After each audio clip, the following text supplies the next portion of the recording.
Tilea's Troubles, Part 147. Plagued by Rats. A letter to King Jaldiog of Carak Borgo. Prequel to a battle report. This to His Highness King Jaldiog, writ in haste by your servant, Darnaek Whitmail, after consultation with some of those present at the recent fight against the ratmen beside the river Bisavera. Further to my previous short missive concerning the sad news of the death of noble Thane Nahak, which was sent in haste immediately after the fight, and in obedience to your instructions to him, regarding that he provide a detailed description of the enemy and any fight against them, that you might better make plans for war, I have spoken to numerous captains present upon the field of battle, even as we made our way back to the defences we so recently abandoned, so that the fullest and most accurate picture of all that occurred, far beyond that which I myself witnessed, is here presented to you.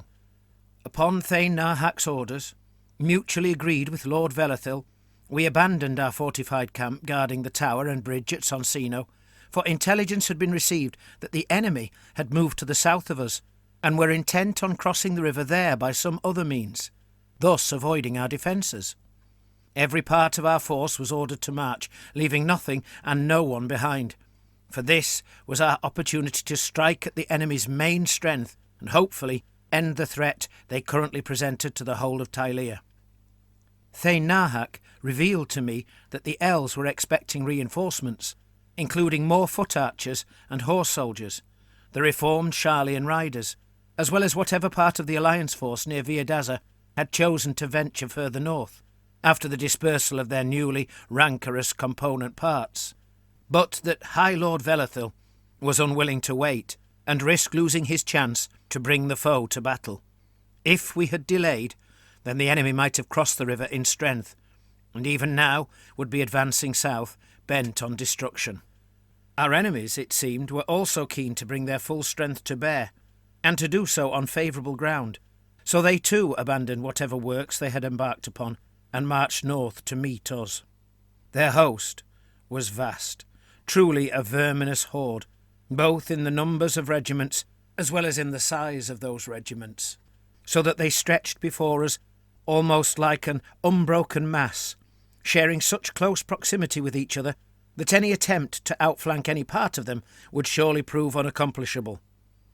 Their rightmost flank, abutting the river, which, without vessels of some kind, was reported by the Arabiati to be entirely impassable from the bridge at Sonsino behind us all the way to the sea, was guarded by 2 companies carrying long-barrelled muskets, indeed so long that each required a second handler, who bore a triangular purvase upon which the barrel could be rested. These would prove quite deadly from their first shots. Beside these was a hulking, wheeled artillery piece that spat not round shot, but slivers of lightning-like flame. Next in line came a large body of ratmen, meagrely armed with only blade and shield, presumably amongst the least of their warriors. An elven rider told me that they were most likely slave soldiers, and that there were more such bodies further down the line, for his keen eyes had spied shackles of iron upon their ankles, through which chains might be passed to restrain them as necessary. Nevertheless, they were led by a larger captain, heavily armoured in iron plates, whose squealing commands seemed sufficient to keep them in order. Beside them was a large mass of giant rats, some almost as big as the ratmen themselves, driven on by whip-wielding herders. Despite possessing only animal wits, and armed with nothing more than teeth and claws, these were to prove, due to their sheer number, a deadly foe. Any bolts or arrows shot at them seemed to us a waste, for the harm thereby caused would be barely noticeable, and of what real worth was the dispatch of such base animals? This was to prove a costly misapprehension. Behind these, and the aforementioned slaves, was the enemy's baggage, in the form of several wagons and carts. Hauling these were prisoners, captured men no doubt beaten into submission and made to act the part of beasts of burden. We did not at first know it, but amongst this motley collection of baggage was a chest, carried upon a pallet by 4 ratmen, which presumably contained that mysterious cargo which we had heard reports of, delivered to the ruins of Miragliano by the crew of a plague ship, As the battle progressed, the etheric power emanating from this chest was sensed by the elven wizards, even Lord Velathil himself. Next in line, almost squarely in the centre of their army, were even more slaves, indeed a teeming mob of them, which appeared at first to my eyes, for they lay almost directly before me, to be a miserably amorphous mass of ragged ratmen. I later made out 2 individuals at the fore, quite different from the rest. The first was an armoured warrior, with a hook in place of one hand, and in the other what looked more like a cleaver than a sword. The second wore robes with a tall hood, and carried an open book. Several among the elves, whose eyes seemed keener in both daylight and the dark than myself or any amongst my arbalesters, have assured me this was undoubtedly none other than the grey seer Kralk himself. I was not easily convinced of this, for why would the enemy commander join the least of his warriors in the line of battle, the very dregs of his army, least able and worst equipped to defend him?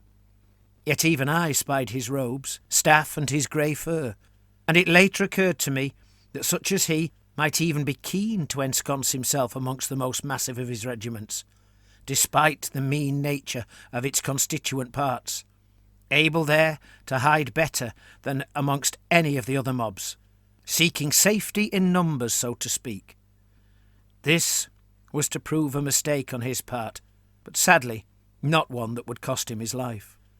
Behind this horde, unseen until later in the battle, and then only by a handful of witnesses, was a company of leather-robed skirmishers. Their robes, masks, and the copper kettle-like contraptions they bore upon their backs made them appear large, but presumably they were ratmen inside, no different from the rest. These bore strangely hued grenadoes and serrated blades, and were to spend the battle creeping about in the rear, perhaps ordered there to intercept any who might, like Arkenvale's warhawks intended, circumvent the battle line to attack from behind.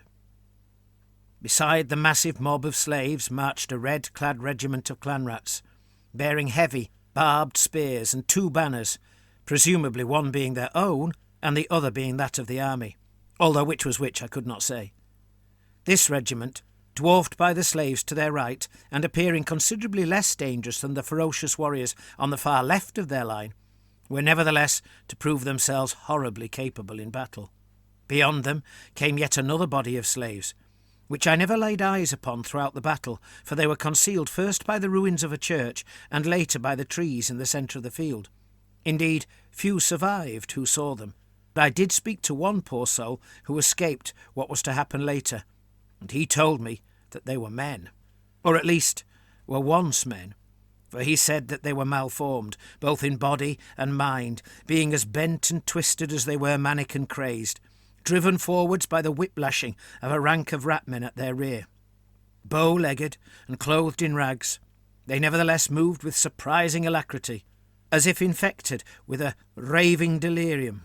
They too bore iron manacles, but at their wrists, and like the rat slaves, any restraining chains had been removed, so that they might fight without hindrance. Behind these came another company of skirmishers, only briefly glimpsed later, by a handful of elves and some amongst the Arabiati riders. These carried heavy, spiked censers, like flails, from which a thin but foul mist spilled. These, like the Red Regiment, would prove deadly foes later in the battle. Beside these, advancing toward the open space between the woods and the raised ground to the left of the enemy's line of battle, came a swarm of black and grey-robed ratmen, armed with both viciously curved blades and iron-bound staffs. The Arabiati rider who described them to me said they strode in a peculiarly twitching manner, as if barely restraining themselves. They were 50 strong or more, and their strange motions elicited a cacophony of discordant ringing from the brass bell carried by their musician, as well as the many smaller ones decorating their banner and many of their staffs. That sound I myself could hear, although it was only after the battle that I learned of its source. Beside these, being the last of the regimented bodies in their crowded battle line, came a regiment of brutish ratmen, standing head and shoulders above their kin, swathed in both purple robes and laminations of iron. Upon their right side, and indeed beside several of the aforementioned regiments, strode a brace of ratmen, carrying some form of portable artillery piece, the nature of which I did not discover. Upon the very far left of their line, beside the steep slope of the hill, and just as on their other flank, came a body of long-barrelled musket teams and another lightning-spewing engine. Our alliance army attempted to match the enemy's width of front, but this left very little depth to our line of battle. Only the wizard Lord Ulua stood to the rear of the line, as if in reserve, with his bodyguard of riders. Thane Nahak had seemed surprised that Ulua remained with us, what with his role as the Elven High Lord's messenger and ambassador, but suggested to me that it was perhaps a sign of Lord Velithul's awareness of the dangerous disparity in numbers between our army and that of the foe. It is thus likely that the ambassador was ordered to ride behind the line, ready to strike at any foe that broke through, or perhaps at the flank of an enemy regiment threatening the destruction of one of our own.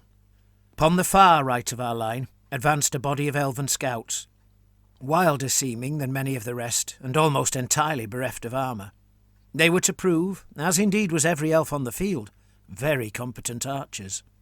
Indeed, such was the elves' skill with their bows, and so nimble were they upon their feet, that had we been fighting a moderately sized enemy, they could undoubtedly have felled a good half of the foe before blade struck blade anywhere upon the field. But against this enemy, their arrows, howsoever deadly in their accuracy, seemed simply to disappear into the vast swarm, to no particularly noticeable effect.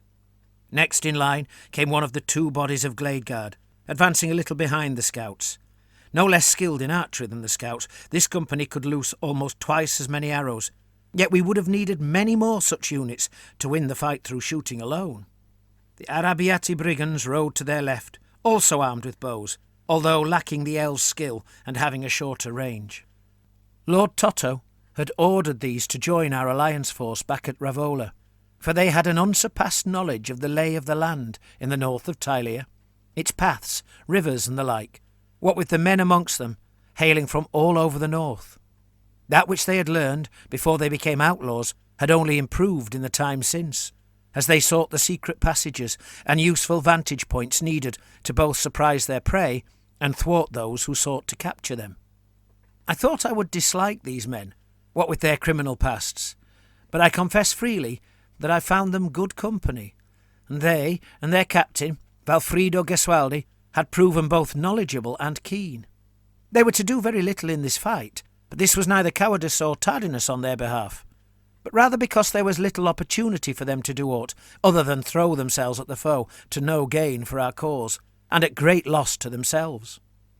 I pray they will now remain with us, for we may now need their particular knowledge more than ever before. We ourselves deployed to the Arabiati's left. First our gun, then Thane Nahak and the warriors, and then my regiment of crossbows. Thane Nahak seemed calm before the fight, although now I believe he was in truth resigned to his fate, for such as he cannot have failed to understand the reality of our situation as the enemy hove into view. He must surely have known that we could not possibly win this fight, and that if we were to have a chance to retreat in any semblance of order, without great loss to our strength, then he and his warriors would have to make a desperate stand. If he had bid me stand with him, I would have happily obeyed, but he conveyed no such order, as I believe he fully intended that we should leave, to fall back to our earthworks at the bridge, where our crossbows could prove most effective in defence. We did not know it as we arrayed for battle, but ahead of us was a company of elves, known as the Way Watchers, cunningly concealed by the slightest of scrub and the shallowest depressions in the ground. Presumably, they had crept there in the crepuscular hour. As the enemy began its advance, however, they got to their feet, appearing as if by magic. Cure and Bright Moon boldly led them, although, as is their wont, they kept the woods between them and the foe, that they might better surprise the enemy with either their shooting or their charge. By our left stood the second company of elven archers, which I was glad of, for I thought that with their longbows by our side, then surely whatever strayed before us should suffer severely from our conjoined volleys.